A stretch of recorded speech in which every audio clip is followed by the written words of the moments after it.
சிவாய நம. திருச்சிற்றம்பலம். ஞானாசிரியராகவும் ஞான குருவாகவும் எம்மை வழி நடத்தும் நம்பி ஆரூரர் திருவடிகளையும் அண்ணாமலை பெருமான் திருவடிகளையும் மனம் மொழி மெய்களால் வணங்கி மகிழ்கின்றேன். பன்முக நோக்கில் 9ஆம் திருமுறை என்ற இந்த அற்புதமான நிகழ்வில் பல நிகழ்வுகள் நமக்கு தொடர்ந்து வந்து கொண்டிருக்கின்றது. அந்த விதத்தில் 9-14 என்ற ஒரு சிறப்பு நிகழ்வு. இதில் 9ஆம் திருமுறையில் ஒவ்வொரு பதிகமாக எடுத்து அதில் 14 சாத்திர நூல்களுடைய தாக்கம் எங்கெல்லாம் இருக்குது அப்படிங்கிறத மிக அழகாக நமக்கு வாரம் எடுத்து சொல்லி வருகின்றார் அருள்ஞானியின் சீடர் சித்தாந்த நன்மணி சுப்புராயன் ஐயா அவர்கள் கடலூரில் இருந்து. ஐயா அவர்கள் திருமுறைகளாக இருந்தாலும் சரி, சாத்திர நூல்களாக இருந்தாலும் சரி, அதில் மிக அழகாகவும் தெளிவாகவும் எளிமையாகவும் பொருள் சொல்லி வருகின்றார்கள். அந்த அமைப்பில் இன்று 9-14 24வது தொகுப்பு. அதில் 23வது திருப்பதிகம் திருவாலி அமுதனார் அருளி செய்த கோயில் திருப்பதிகத்தில் இருந்து அந்த பதிக பாடல்களை ஒவ்வொன்றா எடுத்து அதில் வரக்கூடிய சித்தாந்த கருத்துக்களை நமக்கு எடுத்து சொல்ல இந்த இணைப்பில் வந்திருக்கின்றார்கள். தாமதிக்காமல் ஐயாவிடம் மேடையை ஒப்படைக்கின்றேன். சிவாய நம. திருச்சிற்றம்பலம். சிவா திருச்சிற்றம்பலம். எப்பொருட்கண்ணும் மண்ணி இலங்கிடும் அறிவாம் ஈசன், அப்படி விளங்குகின்றது அறிதலே சிவன் தனக்கு மெய்ப்படு பூசை. மற்றோர் செயலினால் அன்று மெய்யே, இப்படி ஞானம் தன்னால் இறைஞ்சிடப்படுவான் ஈசன்.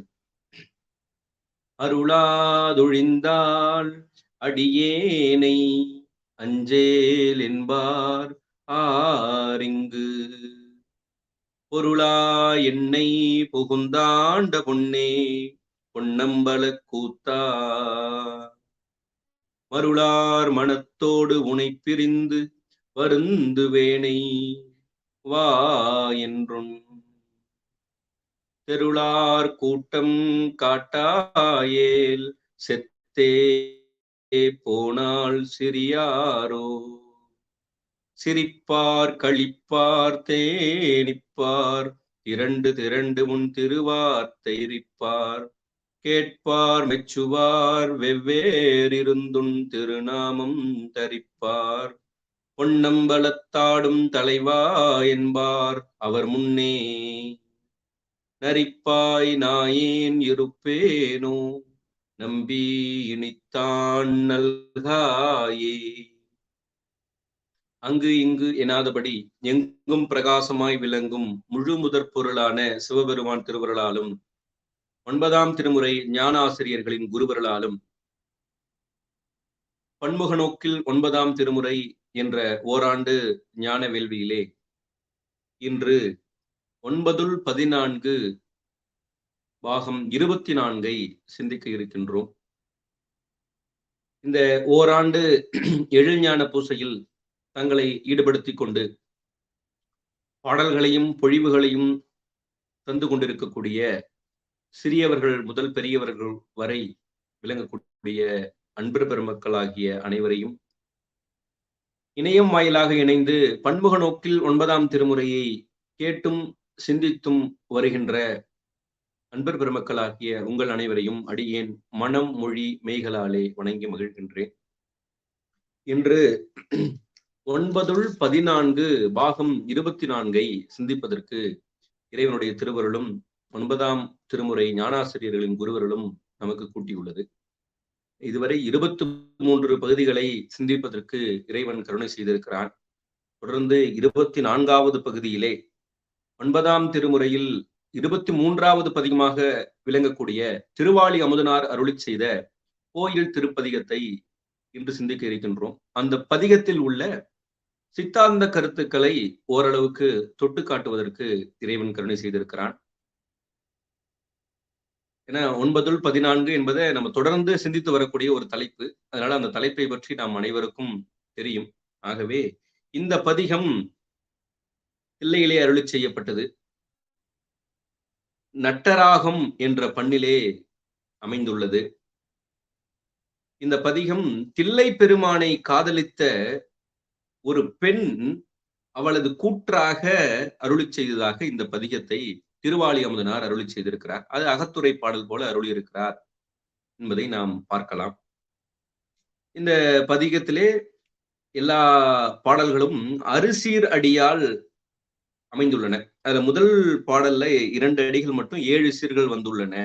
அந்த எக்ஸெப்ஷன் அமைந்திருக்கிறது என்பதை நாம பார்க்கிறோம். இந்த ஒவ்வொரு பாடலுமே அந்தாதி அமைப்பிலே அமைந்திருக்கிறது. இந்த அந்தாதி என்பது நமக்கு தெரியும். ஒரு பாடலின் முடிவு, அந்தம் அடுத்த பாடலின் ஆதியாக, தொடக்கமாக வரும். அப்படி அமைந்திருக்கிறது இந்த பதிகம் முழுவதும் என்பதையும் நாம் பார்க்கிறோம். சரி, இந்த பதிகத்துல என்னென்ன சித்தாந்த கருத்துக்கள் இருக்கின்றன என்பதை நாம் ஓரளவுக்கு சிந்திக்கலாம். திருச்சிற்றம்பலம். முதல் பாடல். பவளமால் வரையை பணி படர்ந்தனையதோர் படரொளி தரு திருநீரும் குவளை மாமலர் கண்ணியும் கொன்றையும் துன்று பொன் குழற்திருச்சடையும் திவள மாளிகை சூழ்தரு தில்லையுள் திரு நடம் புரிகின்ற தவள வண்ணனை நினைதொரும் என் மனம் தழல்மெழு ஒக்கின்றதே. திருச்சிற்றம்பலம். இந்த பாடல்ல நமக்கு என்ன அருளி செய்திருக்கிறார்னு சொல்லி பார்க்கும் பொழுது, அந்த பெரிய பவளமலையை பனிமூடனா எப்படி இருக்குமோ அப்படி, அதுபோல ஒப்பற்ற பரவிய ஒளியை வீசக்கூடிய திருநீரும், அப்புறம் குவளை மலர் மாலையும், அப்புறம் கொன்றை மாலையும், நெருங்கிய பொன்னிறமான முடிக்கப்பட்ட திருச்சடையை உடையவராக விளங்கக்கூடிய இறைவனும், இப்படிப்பட்ட இறைவன் தில்லையில் திருநடனம் செய்கின்ற பெருமானாக விளங்குகிறான். அப்படி தில்லையில் திருநடனம் செய்கின்ற வெந்நீர் பூசியதால் வெண்ணிறம் பொருந்தியவனும் ஆகிய சிவபெருமானை நினைக்கும் போதெல்லாம், அந்த தலைவி சொல்கிறாள், நினைக்கும் போதெல்லாம் என் மனமானது தழலது கண்ட மெழுகு போல, அது நெருப்பில் இட்ட மெழுகு போல உருகுகின்றது என்று இந்த பாடலிலே அருளி செய்கிறார் திருவாலி அமுதனார். அது சிவபெருமானது சிவந்த திருமேனியில் திருவெந்நீர் பூசிய திருக்கோலத்தை குறிப்பிட்டிருக்கிறார், அந்த ஓமையாக காட்டியிருக்கிறார். இதுல அந்த திருநீரு என்று சொல்லும் போது நமக்கு 12ஆம் நூற்பாவிலே, சிவஞான போதம் 12ஆம் நூற்பாவில் 3ஆம் அதிகரணத்துல ஒரு மேற்கோளை அருளி செய்திருப்பார் மெய்கண்டார். அது என்னன்னா, பக்தரது திருவேடத்தையும் சிவ ஆலயத்தையும் பரமேசுவரன் எனக் கண்டு வழிபடுக, அப்படி சொல்றார் அந்த மேற்கோள். 3ஆம் அதிகரணம் 12ஆம் நூற்பா 3ஆம் அதிகரணத்துடைய மேற்கோள், பக்தரது திருவேடத்தையும் சிவாலயத்தையும் பரமேஸ்வரன் எனக் கண்டு வழிபடுகன்னு சொல்றாரு. அப்ப அந்த திருநீரு எவ்வளவு முக்கியத்துவம் வாய்ந்தது என்பதை நம்ம பார்க்கிறோம். முத்தி தருவது நீரு, நம்முடைய ஞானசம்பந்தர் அருளிய திருவாக்கு. அதனாலதான் திருநீரே முத்தியை தருமா அப்படின்னு சொன்னா தந்திருக்கிறது. நம்ம ஏனாதி நாயனாருடைய வரலாற்றை பார்க்கலாம், மெய்ப்பொருள் நாயனாருடைய வரலாற்றை பார்க்கலாம், நிறைய நாயன்மார்களை சொல்லலாம். சேரமான் பெருமாள் நாயனார் எப்படியெல்லாம் திருநீரை போற்றினார் என்றெல்லாம் நம்ம பார்க்கிறோம் பெரிய புராணத்திலே. அப்ப இதுதான் அந்த சாத்திரங்கள்லயும் நமக்கு மெய்கண்ட சிவம் அருள் இருக்கிறார். அந்த அந்த திருவேடம், அந்த திருவேடமே எப்படிப்பட்டது, பரமேஸ்வரம் என கண்டு வழிபடுக அப்படின்னு சொல்றார். அப்படி அருள் செய்கிறார் மெய்கண்டார். சரி, அதே போல இந்த கொன்றை மாலை என்பது ஓங்காரத்தை குறிக்கும் என்பதை நம்ம இதற்கு முந்தைய பொழிவுகளிலும் நாம் சிந்தித்திருக்கிறோம். அப்புறம் அந்த குழல் திருச்சடையும் சொல்றார். அந்த திருச்சடைன்னு சொல்லும் போது நுண்சிகை ஞானமாகும் என்று நமக்கு திருமூலர் அருளி செய்வார். நுண்சிகை ஞானமாகும், அதுதான் ஞானம் என்றே சொல்வார் நம்முடைய திருமூலர் பெருமான். கடைசியா அழகா அருளி செய்திருக்கிறார் நம்முடைய திருவாலி அமுதனார். அப்படி தவள வண்ணனை நினைதொரும் என் மனம் தழல் மெழுகு ஒக்கின்றதே அப்படி சொல்றார். இதுக்கு எப்படி நம்ம சாத்திரத்தோடு ஒப்பிட்டு பார்க்கலாம்னு சொன்னா, திருவுந்தியார்ல ஒரு அற்புதமான ஒரு திருப்பாடல், உள்ளம் உருகில் உடனாவர் அல்லது தெள்ள அரியர் என்று உந்தி பெற சிற்பர செல்வர் என்று உந்தி பெற என்பது திருவுந்தியாரிலே 7வது திருப்பாடல்.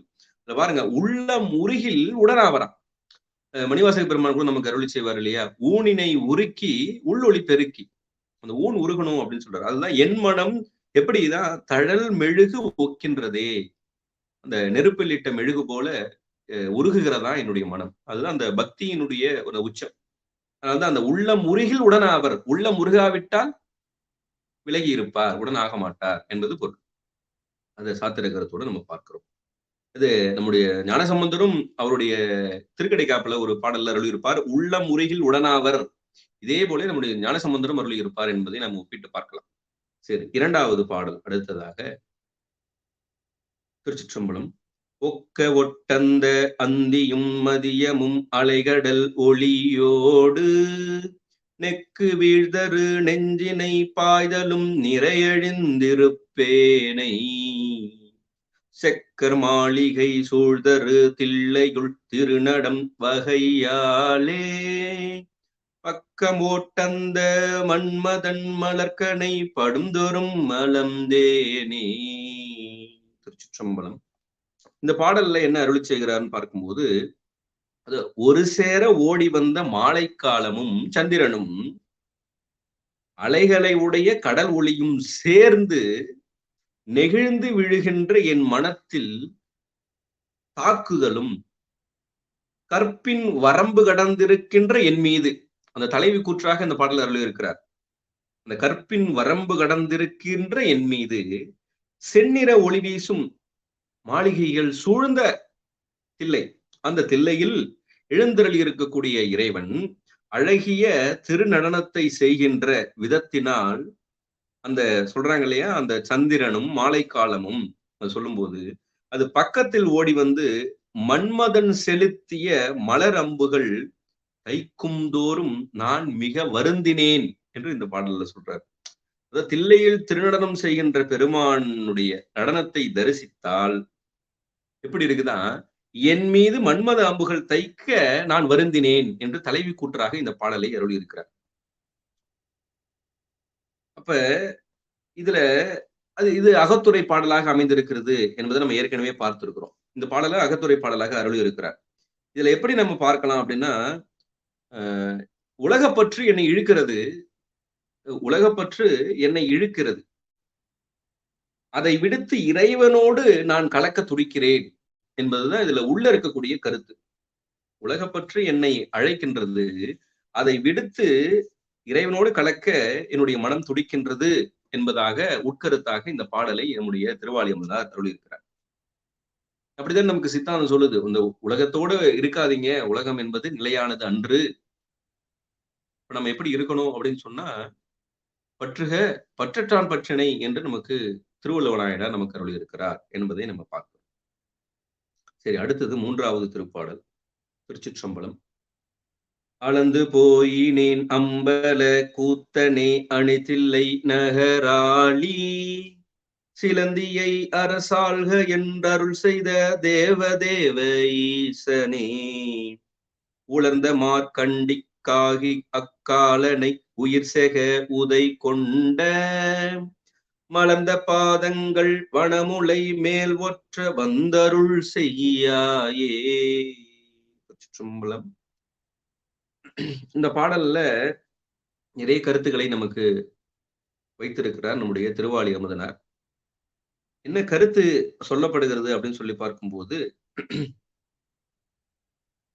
இந்த தில்லையிலே ஆட்சி புரிகின்ற அரசே, பொன்னம்பலத்திலே நின்று நடனம் புரியும் பெருமானே, இறைவனை பார்த்து தலைவி சொல்கிறார், தனக்கு தொண்டு செய்த சிலந்தி பூச்சியை சோழனாக பிறந்து அரசாழ்வாயாக என்று அருள் புரிந்த தேவதேவே, அது மட்டுமா, எல்லா இடங்களிலும் இருப்பவனே, ஈசனே அப்படி சொன்ன. அப்புறம் அடியவன் மிகவும் துன்பமடைந்து வருந்து நிற்கின்றேன், அளந்து போயினேன் முதல்ல எடுத்தோடனே அதான் சொல்றாரு இல்லையா.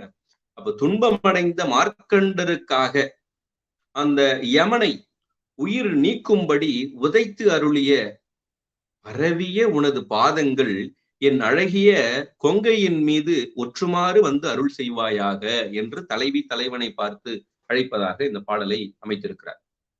இதுல என்ன அப்படின்னு சொன்னா, இந்த சிலந்தியை அரசாள்க என்று அருள் செய்தது ஒரு, அப்புறம் மார்க்கண்டுக்காக அக்காலனை உயிர்ச்செக உதை கொண்ட மலர்ந்த பாதங்கள், இது ரெண்டுமே இறைவன் செய்த கருணை. ஒன்று அறக்கருணை, மற்றொன்று மரக்கருணை. அதாவது மார்க்கண்டேயருக்காக செய்தது அறக்கருணை, அந்த யமனுக்காக செய்தது அது மரக்கருணை அப்படியும் பார்க்கணும்.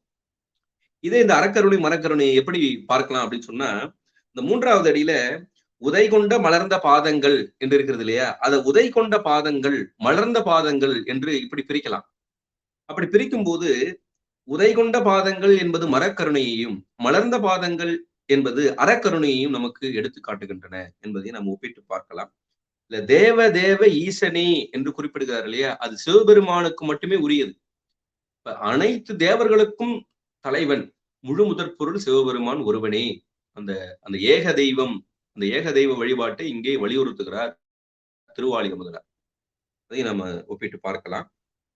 அப்புறம் இந்த பாடலில் இருந்து நாம் பெறக்கூடிய கருத்துகள் என்னென்ன அப்படின்னு சொல்லி பார்க்கும் பொழுது, அதாவது சிலந்தியை அரசாள்க என்று அருள் செய்ததார் சொல்றாரு இல்லையா, இதிலிருந்து மறுபிறவி என்பது உண்டு என்பதை நம்ம தெள்ளத் தெளிவாக தெரிந்து கொள்ளலாம். அப்புறம் அதற்கு அதே அந்த வரலாறையே வைத்துக் கொண்டு வினைக்கு ஈடாக பலன் நிச்சயம் உண்டு. என்ன வினை நாம் செய்கிறோமோ அந்த வினைக்கு ஈடாக பலன் உண்டு. இதெல்லாம் நம்முடைய சித்தாந்த கருத்து தான். மறுபிறவி உண்டு, வினைக்கு ஈடாக தான் பலன் உண்டு. நமக்கு என்ன நமக்கு இன்ப துன்பம் வருதுன்னா எப்படி வருதுன்னா நமக்கு வினைக்கு தக்கவாறு வருகிறது என்பதையும் இதிலிருந்து தெரிந்து கொள்ளலாம். அப்புறம் கோச்செங்கட் சோழனுடைய பத்தி இங்க சொல்றதுனால இது அடியார் வழிபாட்டை நமக்கு எடுத்து காட்டுகிறார். குருலிங்க சங்கம வழிபாடு நம்ம சொல்றோம் இல்லையா, அதுல அந்த சங்கம வழிபாட்டை நமக்கு அடியார் கூட்டுறவு மிக அவசியம் என்பதையும் நமக்கு எடுத்து காட்டுகிறார் என்பதையும் நாம பார்க்கிறோம். அப்புறம் அந்த மார்க்கண்டருக்காக அந்த காலனை உதைத்தார் இல்லையா, அப்ப சிவபெருமான் எப்படிப்பட்டவர்னா காலகாலன் அப்படின்னு சொல்றோம். அப்ப காலகாலன்னா என்ன அர்த்தம்? கால தத்துவத்தை கடந்து விளங்கக்கூடியவன் நம்முடைய சிவபெருமான். நாம எல்லாம் கால தத்துவத்திற்கு உட்பட்டு விளங்குகிறோம். இறைவன் கால தத்துவத்திற்கு அப்பாற்பட்டு விளங்குகிறான் என்பதையும் நாம் இதுல இருந்து தெரிந்து கொள்ளலாம். அப்புறம் அந்த அந்த மலர்ந்த பாதங்கள் வனமுலை மேல் ஒற்ற வந்து அருள் சொல்றார். அப்ப அதுல என்ன அந்த தலைவி சொல்லுவதாக அந்த பாடல் அகத்துறை பாடலாக அமைஞ்சிருக்கிறது. இதுல என்ன கேட்கிறாருன்னா திருவடி தீக்கையை கேட்கப்படுகிறது. திருவடி தீக்கை செய்தருள விண்ணப்பிக்கிறார் நம்முடைய திருவாலியமுதனார். அது திருவடி என்பதுதான் இறைவனுடைய திருவருள், அதுதான் சக்தி, அதுதான் நமக்கு சிவஞானம். இப்ப என்ன பொருள்னா முத்தியை விரும்புகிறார் நம்முடைய திருவாலியமுதனார். அப்ப எவ்வளவு அந்த உச்சபட்ச நிலையை இந்த பாடலிலே விண்ணப்பிக்கிறார் என்பதை பார்க்கிறோம். மறுபிறவி காட்டப்படுகிறது, வினைக்கு தக்கவாறு பலன் உண்டு என்பது காட்டப்படுகிறது, சங்கம வழிபாடு நமக்கு எடுத்து காட்டுகிறது, கால தத்துவத்தை கடந்தவனாக இறைவன் விளங்குகிறான் என்பதை காட்டுகிறது. இறைவனுடைய திருவடி தீக்கையை வேண்டுகிறார் இந்த பாடலிலே என்பதாக இந்த பாடல்கள் எல்லாம் நம்ம ரொம்ப ஆழமாக உட்கருத்தை அமைத்திருக்கிறார் திருவாலியமுதனார். அடுத்தது 4வது திருப்பாடல். திருச்சிற்றம்பலம். அருள் செய்தாடு நல் அம்பல கூத்தனே அணிதில்லை நகராளி மருள் செய்து எந்தனை வனமுலை பொன் பயப்பிப்பது வழக்காமோ திரளும் நீன்மணி கங்கையை திருச்சடை சேர்த்தி அச்செய்யாளுக்கு உருவம் பாகமும் ஈந்து நல் அந்தியை ஒண்ணுதல் வைத்தோனே. திருச்சிற்றம்பலம். இந்த பாடல்ல அந்த தில்லை நகர் ஆழி, இந்த பாடல்ல 4வது பாடல்ல என்ன நமக்கு திருவாலியமுதனார் அருள் இருக்கிறார் என்று சொல்லி பார்க்கும் பொழுது, இறைவா உயிர்களுக்கு திருவருளை செய்து திரு நடனம் புரிகின்ற நல்ல சிற்றம்பலத்தில் நடிக்கும் பெருமானே, திரண்டு ஓடி வரும் நீண்ட இரத்தினமணிகளை உடைய கங்கா நதியை அழகிய சடையில் முடித்து வைத்து அருளி. அப்புறம் கங்கையை சடையில் முடித்து வைத்திருக்கிறார். அப்புறம் அது மட்டுமா, அந்த செம்மையானவளாகிய உமாதேவிக்கு தம் உருவத்தில் அதான் வடிவில் ஒரு பாதியையும் கொடுத்து நல்ல அழகிய அக்னியை சிறந்த நெற்றியில் கண்ணாக வைத்து அருளியவனே, என்னை மயக்கி அழகிய கொங்கைகளின் மேல் பொன்னிறம் கொண்ட தேமலை உண்டு பண்ண செய்தது நீதியோ என்று அகத்துறை பாடலாக அந்த பசலை நோய் என்று சொல்வதாக இந்த பாடலை அமைத்திருக்கிறார். இதுல நகராளி என்பது இறைவன் ஆண்டான், நாமெல்லாம் அடிமை. எந்த நிலையில அப்படின்னு சொல்லும் போது கேவல நிலையில அடிமை, சகல நிலையில் அடிமை, நாளைக்கு சுத்த நிலையில் அந்த நிலையிலும் நாம் அடிமை. அப்ப எப்போதுமே நாம் அடிமை அடிமை அடிமையே என்பதை நம்ம புரிந்து கொள்ளணும். இந்த பாடல்ல அந்த அருள் செய்தாடு நல் அம்பல கூத்தனே அணிதில்லை நகராளி, அந்த இரண்டாவது அடியை கடைசியா வைத்துக் கொள்ளணும். திரளும் நீன்மணி கங்கையை திருச்சடை சேர்த்தி, கங்கையை திருச்சடையிலே சேர்த்து கொண்டாய். அப்புறம் அச்செய்யாளுக்கு உருவம் பாகமும் ஈர்ந்து நல் அம் தீயை, அந்த நல் அந்தியைன்னு இருக்குது இல்லையா, அது எப்படி பிரிக்கணும்? நல் கூட்டல் அம் கூட்டல் தீ, தீயைன்னு இருக்கும், அது குறிலா வந்திருக்குது, அது தீயை நெடிலாக வரணும். அப்ப நல் அம் தீ. அப்ப அந்த தீயை குறிப்பிடும் போது எவ்வளவு அடைமொழி தருகிறார் திருவாளி அமுதனார்னு பார்க்கணும். அப்ப நல்ல அக்னி, அம் என்றால் அழகு என்பது பொருள். அப்ப அழகான தீ, அப்ப நல்ல அழகான நெருப்பு. எது? கண். ஒன்னுதல் சொன்னார் இல்லையா, ஒப்பற்ற நுதல். அந்த நுதல் வைத்தோனே அப்படின்னு சொல்றாரு. அப்ப கங்கையை வைத்தது, உமாதேவியை ஒரு பாகமாக வைத்தது, நெற்றிக்கண்ணை வைத்தது எல்லாம் குறிப்பிடுகிறார் இல்லையா. வைத்தோனே மருள் செய்து எந்தனை, அந்த இரண்டாவது கடைசியா வைத்துக் கொள்ளணும். மருள் செய்து எந்தனை வனமுலை உன் பயப்பிப்பது வழக்காமோ, எனக்கு பசலை நோயை உண்டு பண்ணுகிறாயே, இது நியாயமா என்று தலைவி கேட்பதாக அமைத்திருக்கிறார். இது அகத்துறை பாடலாக அமைந்திருக்கிறதுன்னு பார்க்கிறோம். அப்ப கங்கையை சடையிலும் சக்தியை ஒரு பாகத்திலும் நீ அப்படி வைத்து, அப்புறம் என்ன பண்ண? நல்ல அழகிய தீயை நெற்றியில் கண்ணாக வைத்த நீ, இதெல்லாம் வைத்துக் கொண்டிருக்க கங்கை உமாதேவியை நெற்றிக்கண் உடையவனாக இருக்கிறாய், நீ என்னை பசலை வர செய்யலாமா என்று கேட்கிறார். அப்ப இதுல அந்த ஏன் அந்த நெற்றிக்கண்ணுக்கு அவ்வளவு அடைமொழி தந்திருக்கிறான்னு சொல்லும் போது, நல் அம் தீ, அப்ப நல்ல அழகிய நெற்றிக்கண், நெற்றிக்கண் சொல்லும் போது அந்த நெற்றிக்கண் தான் நமக்கு அந்த இறைவனுடைய இரண்டு கண்கள் எப்போதும் திறந்து கொண்டே இருக்கும் என்று சொல்லப்படும். இந்த நெற்றிக்கண் மட்டும் வேண்டும் போது திறக்கப்படும். அப்படின்னு என்ன பொருள்? நம்ம ஆன்மாக்களுக்கு அருளும் போது இறைவன் அந்த கண்ணை திறப்பார். அப்ப அந்த நெற்றிக்கண்ணினால் நமக்கு நெற்றிக்கண்ணே நமக்கு என்ன நினைவு வரும்னா, சிவபெருமான் அழித்து விடுவார் என்று நினைவுக்கு வரும். அந்த நெற்றிக்கண் என்பது அருளலை வழங்கக்கூடியது. முருகப்பெருமானை தந்தது அதுதான். மன்மதனுக்கும் அருள் வழங்கியது அதுதான். அது மரக்கருணை புரிந்தது என்பதை பார்க்கிறோம். ஏன்னா அது உமாதேவி இடத்திலே சாபம் பெற்றார் திருமால். அதனாலதான் அங்க அது மரக்கருணை. அதன் பிறகு மீண்டும் வந்தார் என்பது நமக்கு கந்தபுராணத்தில் வரக்கூடிய செய்தி, புராணங்களில் வரக்கூடிய செய்தி. அதுவும் கருணை தான். அதே போல விளையாட்டாக உமாதேவி கண்ணை மூட நாயகன் கண் புதைப்ப அப்படின்னு சொல்லி நமக்கு சிவஞான சித்தியார்ல இந்த கருத்தை அருணந்தி சிவம் அருளி செய்வார். அப்படி மூடும் பொழுது தேவர்கள் எல்லாம் வேண்ட இறைவன் நெற்றிக்கண்ணிலிருந்து உலகிற்கு ஒளியை தந்தான், வெளிச்சத்தை தந்தான். அது கருணை. அப்ப அதனாலதான் அந்த கருணையுடைய கண் என்பதனால்தான் நல் அம் தீ என்று அந்த அடைமொழியை நமக்கு திருவாலி அமுதனார் அருளியிருக்கிறார் என்பதை நம்ம உற்று நோக்க வேண்டும். அப்ப இது எல்லாமே கருணை. அப்ப இறைவன் எப்படிப்பட்டவர், சிவபெருமான் எப்படிப்பட்டவர்னு சொன்னா கருணை கடவுள், கருணையே உருவமானவர். இன்றைய காலகட்டத்துல என்ன பண்றாங்கன்னா, பள்ளிக்கூடங்கள்ல நம்ம குழந்தைகளுக்கு நம்ம இதெல்லாம் சொல்லி தரணும். ஏன்னா குழந்தைகளுக்கு எப்படி சொல்லி தந்து விடுகிறார்கள் சொன்னா, தவறான ஒரு கருத்தை புகட்டி விடுகிறார்கள் பள்ளிக்கூடங்களில். இப்ப சிவபெருமான் யாருன்னு கேட்டா, சிவபெருமான் எப்படிப்பட்டவர்னு சொல்லி கேட்டா அவங்க என்ன சொல்றாங்க? லார்ட் ஆஃப் டெஸ்ட்ராய் அப்படி சொல்றாங்க. He is not lord of destroy, lord of grace. Lord யாரு? கருணைக்காகவே உடைய கடவுள் இவர் ஒருவர் தான். அப்படி அபத்தமா பள்ளிகள்ல கல்வி இந்த நிலையில் இன்று சென்று கொண்டிருக்கிறது.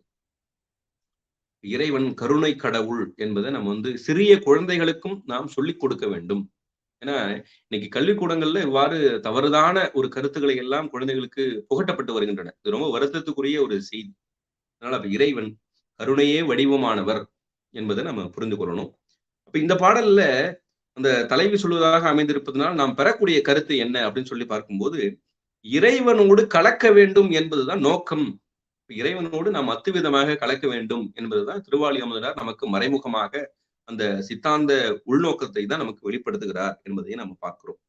அடுத்தது 5வது பாடல், திருச்சிற்றம்பலம். வைத்த பாதங்கள் மாலவன் காண்கிலன் மலரவன் முடி தேடி எய்த்து வந்திழிந்து இன்னமும் துதிக்கின்றார் எழில்மறை அவற்றாலே செய்தலை கமலம் மலர்ந்தோங்கிய தில்லை அம்பலத்தானை பக்தியால் சென்று கண்டிட என் மனம் பதை பொழியாதே. திருச்சிற்றம்பலம். இந்த பாடல்ல நமக்கு என்ன அருள் செய்கிறார்னா, சிவபெருமான் பாதாளம் 7ன் கீழே வைத்த திருவடிகளை திருமால் என்ன பண்ணார்னா இன்னும் தேடிக்கொண்டே இன்னும் காண முடியல அவரால். அதே போல தாமரப்பூவில் அமர்ந்திருக்கக்கூடிய பிரம்மா சிவபெருமானுடைய திருமுடியை தேடி தேடி தேடி காணப்பெறாமல் களைப்புற்றார். ரொம்ப டயர்டாகி திரும்ப பூமியில் இறங்கி வந்து என்ன பண்றாருன்னா அந்த வேதங்களை கொண்டு இன்னமும் துதித்து கொண்டிருக்கிறார். அதுதான் சொல்ற. அந்த வேதங்களுக்கு ஒரு அடைமொழி தந்திருக்கிற பாருங்க திருவாலி முதனார். மறைக்கு அடைமொழி எழில்மறை, அழகான வேதங்கள். நம்மை அந்த வேதங்கள் எல்லாம் நம்மை உய்து பெற செய்கின்றன. இறைவனை அருளி செய்தது இல்லையா, அதனால அது எழில்மறை என்பதை நம்ம பார்க்கணும். அப்ப திருமால் அப்படி இருக்காரு, பிரம்மா அப்படி இருக்கிறார். பசுமையான வயல்களிடத்து தாமரை மலர்கள் மலர்ந்து விளங்குகின்ற தில்லையில் எழுந்தருளிய பெருமானை பக்தியுடன் சென்று வணங்க. இந்த செய்னா வயல்கள் சூழ்ந்தது, அந்த தில்லைக்கு அடைமொழி இதெல்லாம். செய்தலை கமலம் மலர்ந்தோங்கிய தில்லை அம்பலத்தானை எப்படி வழிபடணும்? பக்தியால் சென்று வழிபடுக. பக்தியால் யானுனை பலகாலும் என்பது அருணகிரிநாதனுடைய திருவாக்கு. அந்த பக்தியால் வழிபட வேண்டும் என்பது மிக மிக அவசியம். ஏன்னா அந்த காமிய வழிபாடு நிற்காமிய வழிபாடு என்று சைவ சித்தாந்தம் சொல்லும். காமிய வழிபாடு என்பதை விட நிற்காமிய வழிபாடு என்பதுதான் மேலானது. அதுதான் உண்மையான பக்தி. அதுதான் உண்மையான பக்தி. அப்படி உண்மையான பக்திகள் சென்று கண்டிட என் மனம் பதைப்பதைப்பு ஒழியாதே. அப்படிப்பட்ட நடராஜ பெருமானை பக்தியுடன் சென்று வணங்க என் மனமானது பதைபதைத்து நிற்றலிலிருந்து நீங்காது. அப்படி பதைபதைப்போடு இருக்கிறதா மனம். அப்படி தலைவி சொல்வதாக இந்த பாடல் அமைந்திருக்கிறது. இதுல அந்த பக்தி என்பது ரொம்ப முக்கியம். ஏன்னா பக்தி தான் சைவ சித்தாந்தத்தினுடைய கொள்கையும் அதுதான். ஏன்னா 12ஆம் நூற்பாவுல பக்தியோட இருங்க அப்படின்னு தான் சொன்னார். நம்ம கூட ஒரு மேற்கோள் பார்த்தோம். அதுவும் செம்மலர் நோந்தால் சேரல் ஒட்ட அம்மலம் கழுவி அன்பரோடு மறியி ஆலயம் தானும் அப்படின்னு ஒரு சொல்றோம் இல்லையா. ஆலயம் தானும் அரண் என தொழுமே. அது ரொம்ப முக்கியம் என்று தத்துவங்கள் 11ஆம் நூற்பாவுக்கு பிறகு 12ஆம் நூற்பாவிலும் பக்தியால் வழிபட வேண்டும் என்பது சைவ சித்தாந்தம் காட்டுகிறது. இதுல பதைபதைப்பு ஒழியாதே என்று அருளி செய்தார் இல்லையா. இந்த பதைபதைப்பு என்பது வேற எங்க பார்க்கலாம் அப்படின்னு சொன்னா, நம்முடைய அம்மை இங்க கம்பை ஆற்றங்கரையிலே சிவபூஜை செய்யும் பொழுது அப்படி பதைபதைப்போடு வழிபட்டார்கள் என்ற ஒரு குறிப்பு இருக்கிறது. எங்க இருக்கிறது அப்படின்னு சொன்னா, நம்முடைய தெய்வ சேக்கிழார் அருளி இருக்கிறார். திருக்குறிப்பு தொண்டர் நாயனார் புராணத்துல அந்த உமையம்மை செய்த பூஜையை நமக்கு அருளி செய்வார் தெய்வ சேக்கிழார். அது 63வது பாடல்ல அன்னலார் அருள் என்று தொடங்கும் அந்த பாடல். அந்த பாடல்ல அம்மை எப்படி இருந்தாங்கன்னா, வெள்ளம் வரும் இல்லையா, கம்பை ஆற்றுங்க, வெள்ளம் வர்றதுனால பதைப்புறு காதலுடன் திருக்கையால் தடுக்க என்று அருளி இருப்பார். அந்த அம்மை அந்த பதைப்புறு காதலுடன் அதுதான் அந்த பக்தி. இந்த பக்தியால் சென்று கண்டிட சொல்லும்போது அந்த பதைப்பு வேற எங்க பார்க்கலாம் ஒப்பிட்டுன்னு சொல்லும்போது, அந்த உமையம்மை பதைப்புறு காதலுடன் இந்த கையால தடுத்தாங்க வெள்ளத்தை. அதனோட ஒப்பிட்டு பார்க்கலாம். சரி, அடுத்த பாடல் 6வது திருப்பாடல். திருச்சிற்றம்பலம். தேய்ந்து மெய் வெளுத்தகம் வளைந்தரவினை அஞ்சித்தான் இருந்தேயும் காய்ந்து வந்து வந்து எந்தனை வழி செய்து கதிர்நிலா எரி தூவும் ஆய்ந்த நான்மறை அந்தனர் தில்லையுள் அம்பலத்தரன் ஆடல் வாய்ந்த மாமலர் பாதங்கள் காண்பதோர் மனத்தினை உடையேற்கே. இந்த 6வது திருப்பாடல்ல 4 வேதங்களையும் நன்கு ஆராய்ந்த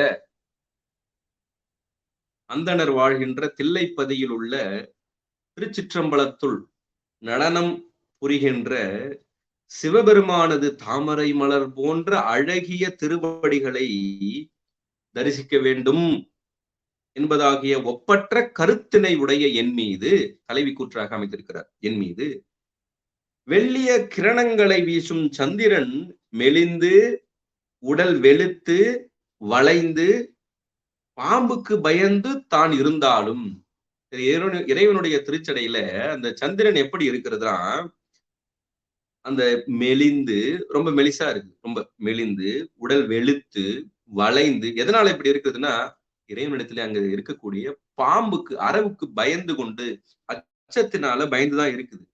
அது இருந்தாலும் கோபித்து வந்து வந்து என்னை துன்புறுத்தி நெருப்பை வீசுகின்றான். இப்ப அந்த பசலைன்னு சொன்னாங்க இல்லையா, அதே போல இது தலைவி கூற்றாக அமைந்திருக்கிறது. நம்ம வந்து நிலவு சுடுகின்றது அப்படின்லாம் நமக்கு இலக்கியங்களை நம்ம படிப்போம் இல்லையா? அந்த காதலன் காதலி இருக்கக்கூடிய நிலையில அந்த அகத்துறை பாடலாக இது அமைந்திருக்கிறார். இன்றைய திரைப்பட பாடல்கள்லயும் இது போல பாடல்கள்லாம் அமைந்திருக்கின்றது. இது எப்படின்னா, சந்திரன் பாம்புக்கு பயந்திருக்கிறது. ஆனா அது என்ன பண்ணுதான், என்னை துன்புறுத்துகிறது அப்படின்னு சொல்லி தலைவி சொல்றார். அதுவே அச்சம் கொண்டு இருக்கிறது. அச்சம் கொண்டு இருக்கக்கூடிய அது வளைந்து நெளிந்து இருக்கிறது. இந்த வளைந்து நெளிந்து மெலிந்து இருக்கக்கூடிய அந்த சந்திரனே, அச்சம் கொண்டு பாம்புக்கு பயந்து இருக்கக்கூடிய அந்த சந்திரன் என்னை பயமுறுத்துகிறது என்று சொல்கிறார் பாடல்ல. இதுல இருந்து நம்ம என்ன தெரிஞ்சு கொள்ளலாம் அப்படின்னு சொன்னா, இது ஒருபடி ஒப்பாக வைத்துக் கொள்ள வேண்டும். அது எப்படின்னா, அது இறைவனிடத்திலே அந்த சந்திரன் இருக்கிறது. அது திருச்சடையில் இருப்பதனால்தான் அந்த சந்திரனுக்கு பெருமை. இது ஒருபடி ஒப்பாக நாம் சிந்தித்து பார்க்கலாம். எப்படி அப்படின்னு சொல்லும்போது, நம்ம வந்து பதி பசு பாசம்னு சொல்லும்போது, பதி என்று சொன்னால் இறைவன் எல்லா இடங்களிலும் வியாபகமாக விளங்கக்கூடியது. அந்த வியாபகத்துக்குள் வியாபியமாக இருப்பது பசு. அதுக்குள் இருப்பது அந்த பசு முழுவதும் இருப்பது அந்த ஆணவ மலம் என்று சொல்லக்கூடிய அந்த அறியாமை. அது எப்படி நமக்கு ஓமை காட்டுவாங்க சைவ சித்தாந்தத்திலே என்று சொல்லும்பொழுது, ஒரு பெரிய கடல். கடல் சொல்லும்போது கடல் முழுவதும், கடல் ஆகாயம், கடல் வியாபகம் அப்படின்னா தண்ணீர் மட்டுமல்ல, அந்த கடல் பரப்பு இருக்குது இல்லையா? அந்த பரப்பு முழுவதும் ஸ்பேஸ் அதெல்லாம் சேர்த்து நீர், ஸ்பேஸ் எல்லாம் சேர்த்து அது இறைவனுக்கும். அந்த நீர் என்பது ஆன்மாவிற்கும், நீரிலே கலந்திருக்கக்கூடிய உப்பு ஆணவ மலத்திற்கும் ஓமையாக சொல்லப்படும். இந்த ஆணவ மலம் என்ன பண்ணும்? நீரை பற்றுமே தவிர இறைவனை பற்றாது. நீரை பற்றுமே தவிர இறைவனை பற்றாது. அதே போல இந்த சந்திரன் வந்து இருக்குதே தவிர இறைவன் இருக்கக்கூடிய இடத்துல இருக்குது. ஆனா அது இறைவனே ஒண்ணும் பண்ணாது. ஆனா நம்ம தான் அது பயமுறுத்துது இல்லையா? நம்மை வந்து அச்சமுறுத்துகிறது. அதுவே வளைந்து நெளிந்து மெலிந்து இருக்கிறது. அப்படின்னா முயலகனுக்கு நம்ம ஒப்பிட்டு பார்க்கலாம். சந்திரனை சொல்றாங்க, முயலகனோட நம்ம ஒப்பிட்டு பார்க்கலாம். அந்த ஆணவ மலம் நம்மை அச்சப்படுத்துகிறது. அது அச்சப்படுத்துவதே தெரியாம நாமல் இருந்து கொண்டிருப்போம். நமக்கு அச்சம் வருகிறது என்று சொன்னாலே அது ஆணவ மலத்தால் தான் நமக்கு அச்சம் வருகிறது. அந்த அச்சத்தை போக்கிக் கொள்வதற்கு இறைவனை தவிர வேறு வழி இல்லை என்பதை நம்ம புரிந்து கொள்ளலாம்.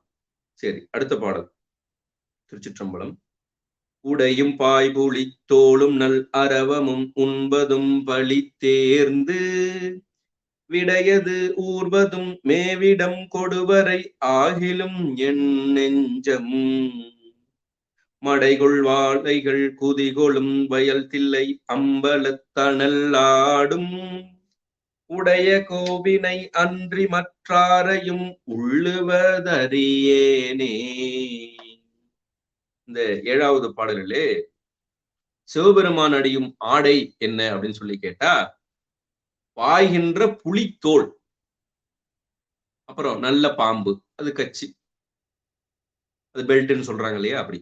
அப்புறம் அவர் சரி என்ன சாப்பிடுறாரு அப்படின்னு சொன்னா, நல்லா சாப்பிடுறாருன்னா அவர் உண்ணும் உணவாவது பிச்சை சோறு, பிச்சை எடுத்து சாப்பிடுறாரு. அப்புறம் அவர் சரி எப்படி அவரு வெஹிக்கிள் என்ன வச்சிருக்காரு அவரு அப்படின்னு சொன்னா, அப்படியே கேட்டா இது டொங்கு டொங்குன்னு ஓடக்கூடிய காளை வாகனம். இப்படி இருக்கக்கூடிய இவர் இருக்கக்கூடிய இடம் எதுன்னு சொன்னா கைலாய மலை. இப்படி இவ்வாறு அவர் இருந்தாலும் ரொம்ப செல்வ செழிப்போட இல்ல. அப்படி செல்வ செழிப்போட இல்ல. அவரு அணியக்கூடிய ஆடை புலித்தோல், அப்புறம் நல்ல பாம்பு, அவரே பிச்சை எடுத்து உண்கிறார். அவர் இருக்கக்கூடிய இடம் பாத்தீங்கன்னா கைலாயம். அந்த கைலாயத்துக்கு ஒரு அடைமொழி தராரு, கொடுவரை. ஏன் அதுக்கு அந்த கொடுவரை அப்படின்னு சொன்னான்னா, அது கொடுமையான மலை என்பது பொருள் அல்ல. நாம் சேர்வதற்கு அருமையான இடம், அது அரிய இடம். இப்ப நம்ம கைலாயத்திற்கு போய் சென்று வந்தவர்களை நம்ம பார்க்கணும் போல அவர்களுடைய அனுபவத்தெல்லாம் கேட்கிறோம் போது நமக்கு அப்படியே ஒரு சில நேரத்துல அச்சமா இருக்கும். அதனாலதான் அந்த கொடுவரை என்று இங்க குறிப்பிடுகிறார் திருவாலி அமுதனார். இது இன்னும் நம்ம எப்படி ஒப்பிட்டு பார்க்கலாம்னா, நம்முடைய அப்பர் பெருமான் திருக்கைலாயத்திற்கு நடந்து போறார். அப்படி போகும்போது அவர் வழியில புலி, சிங்கம் இப்படி கொடுமையான விலங்குகள் எல்லாம் இருந்துதான், பாம்புகள்லாம் இருந்துதான். அப்படி அச்சம் தரும் பாம்புகள்லாம் அங்க இருந்ததுன்னா அது கொடுவரைன்னு எதுக்காக சொன்னாரு? அந்த செல்லக்கூடிய வழி அவ்வளவு கொடுமையானதாக இருக்கின்றது அப்படின்னு வைத்துக் கொள்ளலாம்.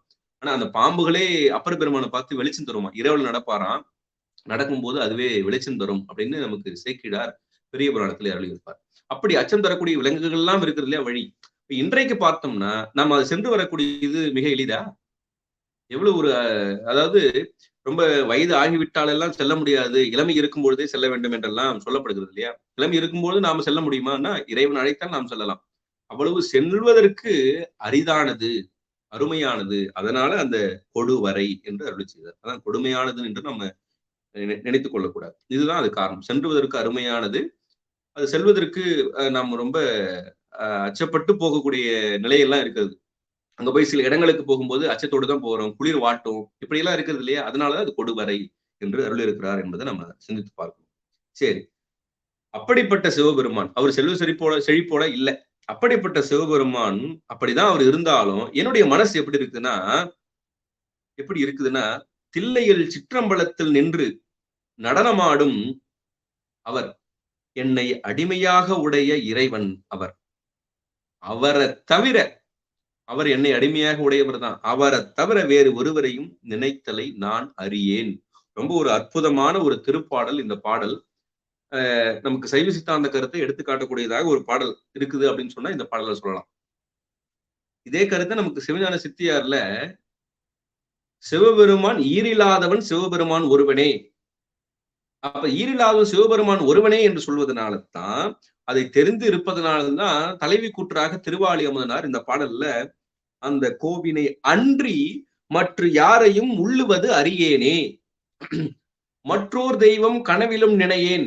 நமக்கு 4 பெருமக்களும் நமக்கு இந்த கருத்தை அருள் இருக்கிறார்கள். ஞான சம்பந்தரை பத்தி எத்தனை 1000க்கும் மேற்பட்ட பாடல்கள் அருள் இருக்கிற தெய்வ சேக்கிழார். திருத்தொண்டர் திருவந்தாதி இருக்கட்டும், நம்முடைய நம்பி ஆரூரர் ஞானசம்பந்தரை பத்தி எத்தனையோ செய்திகள் சொல்லலாம். ஆனா என்ன சொல்றாருன்னா, வம்பரா வரிவண்டு மனம் நார மலரும் மதுமலர் கொன்றையான் அடியலால் பேனா. அவருக்கு சம்பந்தருக்கு சொல்லும் போது இதுதான் சொல்றாரு, வேற எதுவுமே சொல்ல. அவருடைய திருவடியை தவிர வேற எதையும் வழிபடாத சம்பந்தர் அப்படின்னு சொல்றாரு இல்லையா? அப்ப அந்த நிலையை பார்க்கணும். அப்ப அப்படிதான் நமக்கு நம்பியாரூரும் அவருடைய பாடல்கள்ல ஏழை பாகனை அல்லால் வேற யாரையும் நான் வணங்க மாட்டேன் அப்படின்னு சொல்லி நம்பியாரூரும் அவருடைய திருப்பாட்டிலே அருளி செய்வார். இதே கருத்து தான் நம்முடைய சைவ சித்தாந்தம் முழுக்க இதுதான் சொல்லுது. சிவபெருமானை தவிர நம்ம இடத்துல இருக்கக்கூடிய மலங்களை போக்கக்கூடியவர் வேற யாரும் இல்லை. அதனால அவர் புலித்தோலை அடைஞ்சிருக்கட்டும், அவர் இருக்கக்கூடிய இடம் எதுவாக இருக்கட்டும், அவர் உண்பது பிச்சையாக இருக்கட்டும், எதுவாக இருந்தாலும் அவரை அன்றி மற்ற யாரையும் உள்ளுவது அறியேனே என்ற அந்த ஏக தெய்வ கொள்கையை வலியுறுத்துகிறார் நம்முடைய திருவாளி அமுதனார். இது ரொம்ப முக்கியமான ஒரு இடம். அப்ப இறைவனை அன்றி மற்ற யாரையும் உள்ளுவது அறியேனே, கோவினை அன்றி, அதாவது அம்பலத்து அனலாடும் உடைய கோவினை அன்றி மற்ற யாரையும் உள்ளுவது அறியேனே, இதெல்லாம் நம்ம பொன் எழுத்துக்களால் பொறிக்கப்பட வேண்டியது. 9ஆம் திருமுறையில வரக்கூடிய பாடல்கள்ல இது அவனை அன்றி மற்ற யாரையும் உள்ளுவது அறியேனே என்று திருவாளி அமுதனார் அருளி செய்யக்கூடிய இந்த 7வது பாடல் ரொம்ப அற்புதமான பாடல். அதை நம்ம பார்க்கிறோம். அடுத்தது 8வது திருப்பாடல், திருச்சிற்றம்பலம். அறியும் மிக்க நன்னாணமும் நிறைமையும் ஆசையும் இங்குள்ள உறவும் பெற்ற நல் தாயோடு தந்தையும் உடன் பிறந்தவரோடும் பிரிய விற்றுணை அடைந்தனன் என்று கொள் பெரும்பற்ற புலியூரின் மறைகள் 4 கொண்டந்தனர் ஏத்தனன் மானடம் மகிழ்வானே. திருச்சிற்றம்பலம். இந்த பாடல்ல எல்லாவற்றையும் விட்டுவிட்டு இறைவனையே பிடித்துக் கொள்கிறேன் என்பதாக இந்த பாடலை அழகாக அருளி இருக்கிறார். இதுல என்ன சொல்றாருன்னா, சிதம்பரத்தில் 4 வேதங்களாலும் தில்லைவாழ் அந்தணர்கள் துதிக்க திரு நடனம் செய்தலை விரும்புகின்ற சிவபெருமானே, தற்போதத்தையும் மிகுந்த நல்ல நாணத்தையும், அந்த அறிவும் மிக்க நன்னாணமும் சொல்றாரு இல்லையா, தற்போதத்தையும் மிகுந்த நல்ல நாணத்தையும் மன அடக்கத்தையும் பொருளின் மீது ஆசையையும் இங்குள்ள உறவினரையும் என்னை பெற்றெடுத்த நல்ல தாயையும் தந்தையையும் உடன் பிறந்தாரையும் நான் பிரியுமாறு விடுத்து விட்டு, இவர்கள் எல்லாரையும் விடுத்து விடுவேன், ஆனால் உன்னையே அடைக்கலமாக அடைந்துள்ளேன். எல்லாரையும் விட்டுட்டு உன்னை பிடிச்சுக்கிட்டம்பா, ஆதலால் என்னை ஏற்றுக்கொள்வாயாக என்று ரொம்ப இதுவும் ஒரு அற்புதமான ஒரு திருப்பாடல். இத பாருங்க, அறியும் மிக்க நன்னாணமும் நிறைமையும் ஆசையும் இங்குள்ள உறவும் பெற்ற நல் தாயோடு தந்தையும் உடன் பிறந்த அவரோடும், எல்லாவற்றையும் சொல்லி தாய் தந்தையும் சொல்லிட்டார். அதெல்லாம் சொல்லிட்டு கடைசியா சொல்லும்போது பாருங்க, உடன் பிறந்த அவரோடும் அந்த ஒடு உருவும் அந்த உடன் பிறந்தவரோடும் அப்படின்னு அந்த இங்க சொல்லிருக்காரு இல்லையா? உடன் பிறந்தவரை பத்தி சொல்லும்போது அத குறிப்பா சொல்லுவாங்க. எல்லாரும் ஒரு குறிப்பிட்ட காலம் இருந்தாலும், கிட்டத்தட்ட நம்முடைய வாழ்நாள் முழுவதும் பயணம் செய்யக்கூடியவர்கள் உடன் பிறந்தவர்கள். அதனாலதான் அந்த உடன் பிறந்தவர்களுக்கு நம்ம தனித்தனியா ஒரு பழமொழிலாம் சொல்லுவோம். "தம்பி உடையான் படைக்கஞ்சான்." நம்ம அப்பர் பெருமானுக்கு உடன் பிறந்த தமைக்கை இல்லை என்றால், அவருடைய வாழ்வு எவ்வாறு போயிருக்கும் என்றெல்லாம் நாம் பார்க்கிறோம். அது மாரி நிறைய கருத்துக்கள் நம்ம உடன் பிறந்தவர்கள் ரொம்ப நம்மளுடைய வாழ்விலே தொடர்ந்து பயணிக்கக்கூடியவர்கள் என்பதனால தான் அந்த உடன் பிறந்த அவரோடும் என்று அந்த ஒடு உருவு சேர்த்து உண்மையும் அருள் இருக்கிறார் என்பதை நாம குறித்து பார்க்கலாம். இதுல எல்லாவற்றையும் விட்டுவிடுன்னு சொல்றார். அறியும் மிக்க நாணமும் இதெல்லாம் சொல்லிட்டு அந்த தலைவி கூற்றாக அருளி இருக்கிறார். இதெல்லாம் விட்டுட்டு உன்னை அடைக்கலமாக பிடித்துக் கொண்டேன். இதெல்லாம் சொல்றாருல, வேண்டேன் புகழ் வேண்டேன் அப்படின்னு சொல்லி எதுவுமே வேணாம்பா பின்னும் மண்ணும் அப்படின்னு சொல்லும்போது இங்க சொல்லும்போது தாயோடும் தந்தையும்னு சொல்லிட்டாங்க. ஏன் அப்படி தாயோடும் தந்தையும்னா நம்ம திருவாலியம்மன் சொல்றாருன்னா இது ஒரு உச்சபட்ச நிலை. ஏன்னா நமக்கு இந்த ஒரு பிறவியில தாய் தந்தையை பார்க்கிறோம். எல்லா பிறவியிலும் நமக்கு தாயும் தந்தையுமாக விளங்கக்கூடியவர் சிவபெருமான். அவரை அடைக்கலமாக பிடித்துக் கொள்ள வேண்டும் என்பதுதான் கருத்து. அம்மையப்பரே உலகுக்கு அம்மையப்பர் என்று அறி என்பது திருக்கலிற்றுப்படியார். இந்த உள்நோக்கத்திலே தான் இதை சொல்றாரு. இது எல்லாம் இந்த உறவுகள் எல்லாம் இந்த ஒரு பிறவியில் ஏற்பட்டது. நமக்கு ஒவ்வொரு பிறவியிலும் நமக்கு உறவாக அப்பன் நீ அம்மை நீ அன்புடைய மாமனும் மாமியும் நீ அப்படின்னு சொல்றாரு இல்லையா அப்பர் பெருமான். இது எல்லா பிறவியிலும் இறைவன் நமக்கு எல்லாம் உறவாக இருக்கக்கூடியவன் அவன் தான். அப்ப நிலைத்த உறவாக இருக்கக்கூடியவன் அவன். அப்ப இயற்கை உறவு யாரு? சிவபெருமான். இப்ப மற்ற உறவுகள் எல்லாம் செயற்கை. அதனால செயற்கையெல்லாம் விட்டுட்டாலும் இயற்கை உறவாக இருக்கக்கூடிய உன்னை அடைக்கலமாக நான் பிடித்துக் கொள்வேன் என்ற அந்த உச்சபட்ச நிலையை நமக்கு எடுத்து காட்டுகிறார் திருவாலியம்மனார். இதுதான் நமக்கு சைவ சித்தாந்தத்திலே ஏகனாகி இறைபணி நிற்றல்னு சொல்லுவாங்க. நமக்கு உயிருக்கு அறிவு இச்சை செயல் உண்டு. அப்ப நமக்குன்னு ஒரு அறிவு வேணுமா அப்படின்னு சொன்னா வேணாம். இறைவனுக்கும் அறிவு இச்சை செயல் உண்டு. இப்ப இந்த மூன்றும் நம்முடைய அறிவு இறைவனுடைய பேரறிவிலும், நம்முடைய இச்சை நமக்கு ஒரு விருப்பம் வேணுமா எல்லாம் இறைவன் செயல் அந்த விருப்பத்தோடு இருக்கணும். நமக்கு ஒரு செயல் வேண்டுமா எல்லாம் இறைவன் செயல். அப்படி நம்முடைய அறிவு இச்சை செயல் இறைவனோட அறிவு இச்சை செயலோடு ஒன்ற வேண்டும் என்றதுதான் கருத்து. அந்த ஒரு உயர்ந்த நிலையை இந்த பாடலிலே நமக்கு திருவாலியம்மனார் எடுத்து காட்டுகிறார் என்பதை பார்த்து அடுத்தது 9வது திருப்பாடல். திருச்சிற்றம்பலம். வான நாடுடை மைந்தனையோ என்பன் வந்தருளாய் என்பன் பாழ்னை ஐந்துடன் ஆடிய படர்சடை பால்வண்ணனே என்பன் தேனமர் பொழில் சூழ்தரு தில்லையுள் திரு நடம் புரிகின்ற ஏன மாமணி பூணனி மார்பனே எனக்கருள் புரியாயே. திருச்சிற்றம்பலம். இந்த பாடல்ல என்ன அருளுகிறார்னு சொல்லி பார்க்கும்போது வானநாடு என்பது சிவலோகத்தை குறித்தது.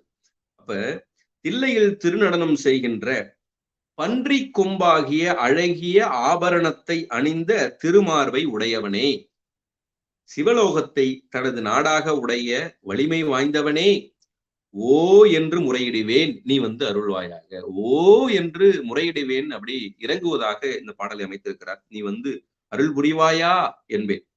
அப்புறம் பால் நெய் தயிர் முதலிய அந்த கோசலம் கோமயம் என்று சொல்லக்கூடிய 5 பஞ்சகவ்யம்னு சொல்றோம் இல்லையா? அந்த பஞ்சகவ்யத்துடன் அபிடேகம் செய்யப்பெற்ற விரிந்த சடையும் விபூதி பூசியதால் பால் போன்ற வெண்ணிறத்தையும் உடையவனே அப்படின்னு இறைவனை சொல்லிட்டு ஆதலால் நீ எனக்கு விரைந்து அருள் செய்வாயாக என்று அருள் செய்கிறார். இதுல படர் சடை, விரிந்த சடை, அந்த விரிந்த சடை சிவபெருமானுக்கு மட்டுமே உண்டு. பொன்னால் புரிந்திட்ட பொற்சடை என்ன பின்னால் பிறங்க இருந்தவன் பேர் நந்தி. அப்ப சிவபெருமான் எதனால படர் சடைன்னு சொல்றான்னா, சிவபெருமான் யாரையாவது வணங்கினார் என்று சொன்னால் அது நம்ம எங்கேயுமே ஏற்றுக்கொள்ளக்கூடாது. அது சண்டமாருதம் நமக்கு சோமசுந்தர நாயக்கர் அவருடைய வரலாற்றுல படிக்கும்போது சென்னையில ஒரு இடத்துல அது சிவபெருமான் வணங்குவதாக இருக்குமா. அதை அவரால் பொறுத்து கொள்ள முடியாமல் அவர் அதை நீக்கினார் என்ற வரலாறுகள் எல்லாம் நம்ம பார்க்கிறோம். ஏன் அப்படின்னு சொன்னா அந்த சடை விரிந்து இருக்கும் இல்லையா, அந்த விரிந்து இருக்கக்கூடிய சடை இப்படி முன்னாடி வருமானா பின்னால் பிறங்க இருந்தவன் பேர் நந்தின்னு சொன்னார். மற்றவன் தன்னால் தொழப்படுவார் தானே, மத்தவங்க எல்லாரும் இவரை வந்து வணங்குவாங்க தவிர இவருடைய சடை முன்பு வராது, விரிந்த சடை. ஏன் அப்படின்னு சொன்னா, நம்ம யாரையாவது வணங்கணும்னா சடை குனியும் போது சடை முன்பு வரும். சிவபெருமான் யாரையும் வணங்க வேண்டிய அவசியம் இல்லை. அது முழு முதல் தன்மையை எடுத்து காட்டுவதுதான் அந்த படர் சடை என்பது. அப்புறம் அந்த பால் நெய் ஐந்துடன் சொல்றாரு இல்லையா, ஆணைந்துன்னு சொல்லுவாங்க. இது திருமுறையில வரும். சித்தாந்தத்திலையும் எங்க வரும் அப்படின்னு சொன்னா, சிவஞான சித்தியார்ல நம்முடைய வாழ்க்கை இறைவனிடத்திலே பூஜை செய்ய வேண்டும் என்று அருளியிருப்பார். மானுட பிறவிதானும் வகுத்தது மனம் வாக்கு காயும் ஆனிடத்து ஐந்தும் மாடும் அரண்பணிக்காக அன்றோ. இறைவனுக்காக தான்ப்பா இந்த மனித பிறவியே உண்டு. மனித பிறவி எதற்காக இறைவன் அருளினான் அப்படின்னு சொன்னா, இறைவனுக்கு பூஜை செய்வதற்காக, அரண்பணிக்காக. அந்த அரண்பணிக்கு அடைமொழி தரும்போது ஆனிடத்து ஐந்தும் மாடும் அரண்பணி அப்படின்னு சொன்னார். அரணுக்கு சொல்லும் ஆனிடத்து ஐந்தும் மாடும் அரண். அதுதான் இங்க பால் நெய் ஐந்துடன் சொல்லி திருவாளி அமுதனார் அருளியிருக்கிறார் என்பதோட நம்ம ஒப்பிட்டு பார்க்கலாம். சரி, அடுத்தது திருக்கடை காப்பாக அமைந்துள்ள கடைசி பாடல், 10வது திருப்பாடல். திருச்சிற்றம்பலம். புரியும் பொன்மதில் சூழ்தரு தில்லையுள் பூசுரர் பலர் போற்ற எரியதாடும் எம் ஈசனை காதலித்திணைபவள் மொழியாக வரைசை மாமதில் மயிலையர் மன்னவன் மறைவல திருவாளி பரவல் பத்திவை வல்லவர் பரமனது அடியினை பணிவாரே. திருச்சிற்றம்பலம். இந்த பாடல்ல இந்த தில்லைவாழ் அந்தணர் பலர் துதிக்க நடனமாடும் எமது இறைவனிடம் அன்பு கொண்டு வருந்தியவளான தலைவி கூறிய மொழிகளாக, தலைவி சொன்ன பாடலாக இந்த 9 பாடலும் இருக்குது. இந்த 10வது பாடலை சேர்த்து 10வது பாடல்ல இது திருக்கடை காப்பாக சொல்றார். இந்த மொழிகளாக மயிலை என்னும் நகருக்கு தலைவனும். மயிலைனா இந்த இடத்துல மயிலாடுதுறை, அந்த மயிலாடுதுறையில இவர் வாழ்ந்தார் என்பது ஒரு கருத்து. திருவாளி அமுதனார் ஒரு இளமையிலேயே வைணவத்திலே இருந்து அதன் பிறகு சைவத்திற்கு வந்தவர் என்றெல்லாம் அவருடைய வரலாற்றிலே நாம் தெரிந்து வைத்திருக்க கூடும். அப்படிப்பட்ட அந்த மயிலாடுதுறை என்னும் நகருக்கு தலைவனும் வேதங்களில் வல்லவனுமான திருவாளி அமுதன். அப்ப திருவாளி அமுதன் எப்படிப்பட்டவர்? வேதங்களில் வல்லவர் அப்படின்னு அவர் தன்னை சொல்கிறார். அந்த மயிலையர் மன்னவன் மறைவள திருவாளி. அப்ப வேதங்களில் வல்லவனுமான திருவாளி அமுதன் என்பவன் செய்த துதிப்பாடல்களாகிய 10 பாடல்களையும் ஓதி இறைவனை துதிக்க வல்லவர். இந்த பதிகம் முழுவதும் இருக்கக்கூடிய பாடல்களை பாடக்கூடியவர்கள் சிவபெருமானுடைய திருவடி தாமரைகளை அடைந்து என்றும் பணிந்து இருப்பவர் ஆவர் என்று அற்புதமாக அருளியிருக்கிறார். அடியினை பணிவாரே. அப்ப இந்த பதிகம் முழுவதும் பாடினால் பதிய பலன் என்னன்னு சொன்னா, இந்த பதிகத்தை பாடக்கூடியவர்களுக்கு பதமுத்தி கிட்டும் என்று பதிக பலனாக இந்த பாடலை அருளியிருக்கிறார். நாம எல்லாம் சொல்றோம் இல்லையா, திருமுறையே நம்ம வந்து முத்திக்கு இட்டு செல்லும், திருமுறையே முத்திக்கு இட்டு செல்லும்னா என்ன பொருள்னா, ஒவ்வொரு பதிகத்தினுடைய பலனை நம்ம பார்க்கணும். 9ஆம் திருமுறை நிறைய பதிக பலன் பார்க்கும்போது பதமுத்தியை தருவதாக நிறைய பதிகங்களை நம்ம பார்த்திருக்கோம் இது வரைக்கும். அதே போல இந்த பதிகமும் பதமுத்தியை தருவதாக இந்த பதிகம் அமைந்திருக்கிறது என்பதை அவரே குறிப்பிடுகிறார் என்றால் இந்த பதிகம் எவ்வளவு உயர்வானது, மேன்மையானது, சிறப்பானது, ஒப்பற்றது என்பதை நாம் நினைத்து பார்க்கணும். இதுல பூசுரர்னு சொல்றாரு இல்லையா, இந்த பூசுரர்னு சொல்லும் போது ஞானசம்பந்தர் சொல்லுவார். பூசுரன் ஞானசம்பந்தன் என்ற ஒரு சொல்லாட்சி நமக்கு நினைவுக்கு வந்தது. அந்த மயிலையர் என்பது மயிலாடுதுறை என்பதை நம்ம புரிஞ்சுக்கணும். மாயூரம் என்று சொல்கிறோம் இல்லையா, இன்றைக்கு மயிலாடுதுறை என்று அழைக்கப்படுகிறது. அப்ப இந்த பதிகம் முழுவதும் பாடக்கூடியவர்களுக்கு பதமுத்தி கிட்டும் என்று பதிக பலனை நமக்கு எடுத்து அருள் செய்கிறார் நம்முடைய திருவாளி அமுதனார் என்று சொல்லி, இந்த அளவிலே இந்த 9-14 பகுதி 24 நாம் இறைவனுடைய திருவருளாலும் 9ஆம் திருமுறை ஞான ஆசிரியர்களின் குருவருளாலும் நிறைவுக்கு கொண்டு வருவோம்.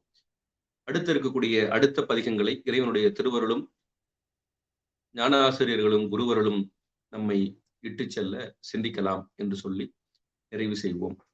திருச்சிற்றம்பலம். வாழ்கவே வாழ்க என் நந்தி திருவடி, வாழ்கவே வாழ்க மலமறுத்தான் பதம், வாழ்கவே வாழ்க மெய்ஞானத்தவன் தாள், வாழ்கவே வாழ்க மலமிலான் பாதமே. தென்னாடுடைய சிவனே போற்றி, எந்நாட்டவர்க்கும் இறைவா போற்றி, அண்ணாமலையம் அண்ணா போற்றி, கண்ணாரமுத கடலே போற்றி, காவாய் கனகத்திரளே போற்றி, கையிலை மலையானே போற்றி போற்றி. திருச்சிற்றம்பலம்.